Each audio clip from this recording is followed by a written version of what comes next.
तो जा रहे हो? हाँ। आखिर कब तक तुम लोग पे ऐसे बोझ बन के रहूंगा? किसी के दिल पे बोझ बनने से बेहतर है कांधों का बोझ बने रहो। मरियम इतनी बाज़र्फ है कि बगैर किसी लालच के एक दोस्त की हैसियत से तुम्हारा साथ सारी जिंदगी दे सकती है। मैं जानता हूँ,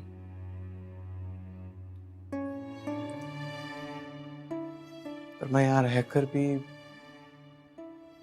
जिंदगी में आगे बढ़ने के लिए कुछ नहीं कर पाऊंगा। तो कम से कम अपनी माँ की नजरों के सामने तो जा सकता हूँ मैं। ताकि उनकी बूढ़ी आंखों में झूठा ही सही, पर जो उम्मीद का दिया जल रहा है वो भी बुझ जाए। इश्क तुमने किया था जमाल, इसमें तुम्हारी माँ का क्या कसूर है? उसे क्यों अपनी नाकामी की बोझ तले दबाना चाहते हो? अगर तुम्हें हमारे साथ नहीं रहना मत रहो, कम से कम अपने बलबूते पे ही रह लो। नहीं रह पाऊंगा डेजी में।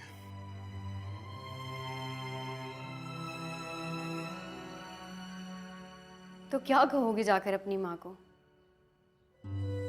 जमाल, क्या तुम्हारी माँ ने तुम्हें हीर से शादी करने के लिए भेजा था? यही मकसद था जिसके लिए तुम गांव छोड़ के इतनी दूर आए? डेजी मैं तुम अभी तक यही हो? गए नहीं?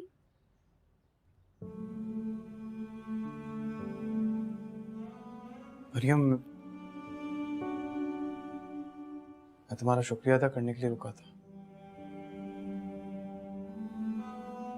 तुम्हारे मुझ पे जो एहसानात हैं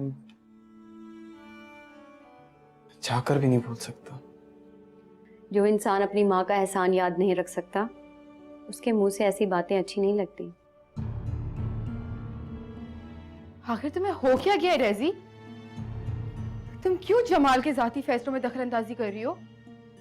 फिक्र करती हूँ मैं तुम्हारी, और मैं अच्छी तरह से जानती हूँ कि अपने बारे में जो भी गलत फैसला लेगा उसका असर तुम जरूर लोगी। खुदा के लिए मत करो तुम इतनी फिक्र। जाओ अपना काम करो तुम।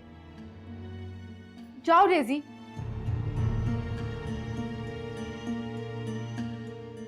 अजीब बात है, जिंदगी हमारी है, फैसले हमारे, और फिक्र इसको होती है।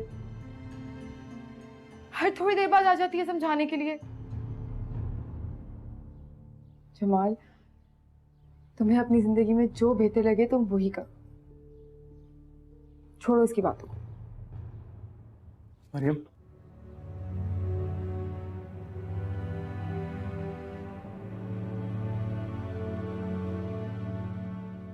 अगर मैं कहूं इस वक्त मुझे आगे कुछ समझ नहीं आ रहा, तो अगर तुम्हारी नजर में मेरी बात की जरा सी भी अहमियत है तो ऐसे मत जाओ जमाल। तुम्हारी माँ गांव में तुम्हारा नाम बहुत फख्र से लेती होगी। तुम उसका फख्र बनो।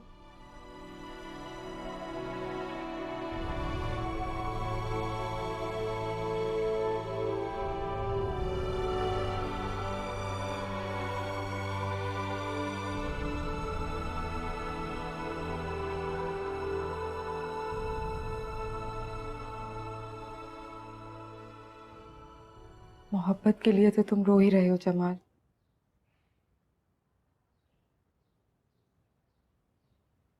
मैं नहीं चाहती कि तुम्हारी माँ के इस दुनिया से चले जाने के बाद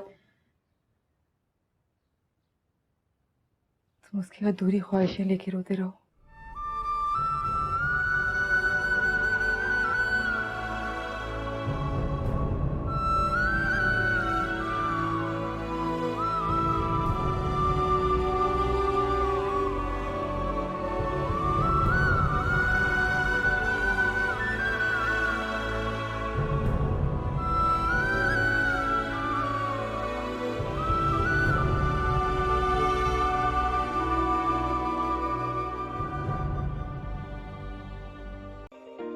Hi, this is HSY. If you like what you see and want to see a lot more, you need to subscribe to the ARY Digital YouTube channel.